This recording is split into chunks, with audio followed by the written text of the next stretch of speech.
এই ভদ্রলোকের 32 বছর বয়স। উনি গত 30 বছর ধরে অ্যালার্জিক, হাঁচি আর নাক দিয়ে জল আর সারা গায়ে চুলকানির সমস্যায় ভুগতেন। উনি তার সঙ্গে নাক বন্ধের সমস্যা ছিল।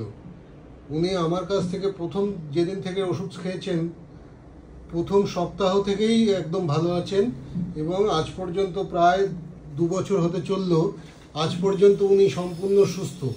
মাঝে মাঝে ওয়েদার চেঞ্জে আর বাড়িতে ওই রঙের কাজ হচ্ছিল একবার, সেই জন্য ওনার কিছু প্রবলেম দেখা গেছিল। এখন উনি সম্পূর্ণ সুস্থ এবং রোগমুক্ত। আপনার কি কি সমস্যা ছিল আগে বলুন, প্রথম যখন এসেছিলেন আমার কাছে? আমার সমস্যা ছিল হচ্ছে নাক দিয়ে হাঁচি পড়তো, মাঝে মাঝে অ্যালার্জি, তারপর গলা চুলকাতো, তারপর মাথা এগুলো সব চুলকানি হতো। এই জায়গাগুলো খুব বেশি হতো, মানে সিজন চেঞ্জ হলে বা জ্বর হতো, প্রত্যেক মাসেই বলতে গেলে একবার দুবার করে জ্বর আসতো।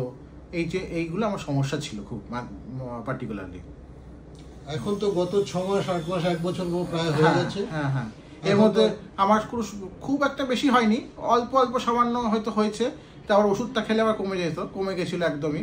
লাস্ট আমার এই আবার একটুখানি বাড়িতে রঙের কাজ হচ্ছে বলে, তাই জন্য আবার এই সর্দি কাশিটা একটু হচ্ছে। কিন্তু আমার জ্বরটা বলতে গেলে পার্টিকুলারলি অনেক দিনই আর আসেনি, জ্বর কোনো হয়নি। আর মানে যেটা প্রত্যেক সপ্তাহে হতো সেটা আর হয়, প্রত্যেক মাসে হতো সেটা কেন হয়নি, আর হয় না তেমন। এটা হোমিওপ্যাথিতেই সম্ভব। 30 বছরের সমস্যা, মাত্র 2 মাস 3 মাস ওষুধ খেয়েই সম্পূর্ণ সুস্থ।